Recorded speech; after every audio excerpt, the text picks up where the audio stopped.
दुहेरी हत्याकांडानं सध्या नाशिक शहर हादरलंय। अजित पवारांच्या राष्ट्रवादीचे शहर उपाध्यक्ष उमेश उर्फ मन्ना जाधव आणि त्यांचे सख्खे भाऊ प्रशांत जाधव यांचा धारदार शस्त्रानं भोसकून निर्घृण खून करण्यात आलाय।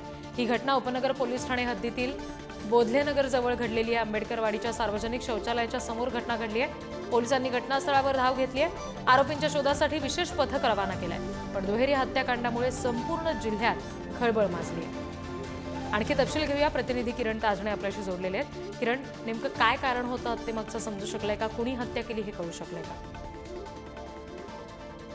खरं तर ह्या दोन भावांचा धारदार शस्त्रानं निर्गुण खून करण्यात आलेला आहे। खुनाचं कारण अद्यापही स्पष्ट झालेलं नाहीये। हल्लेखोर जे आहेत ते फरार झालेले आहेत। त्यासाठी नाशिक पोलिसांची पथकं देखील रवाना करण्यात आलेली आहे। त्यांच्या मागावर नाशिक पोलीस असताना आता दुसऱ्या बाजूला या दोन भावांच्या मृत्यूचं कारण नेमकं काय आहे याबाबतची चर्चा आता राजकीय वर्तुळामध्ये देखील सुरू झालेली आहे।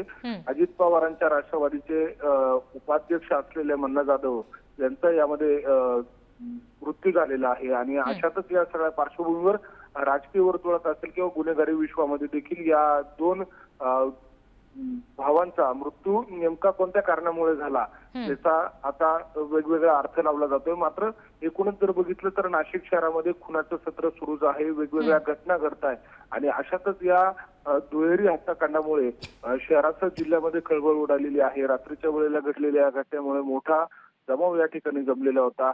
गुन्हेगारांना तात्काळ अटक करावी, त्यांच्यावर कठोर कारवाई करावी अशा स्वरूपाची मागणी देखील त्यांच्या समर्थकांनी केलेली आहे। त्यामुळे आता पोलीस नेमका या हल्लेखोरांचा शोध कसा घेतात, त्यांच्यावर काय कारवाई करतात, या दुहेरी हत्याकांडाचं नेमकं काय कारण आहे हे बघणं महत्त्वाचं असणार आहे।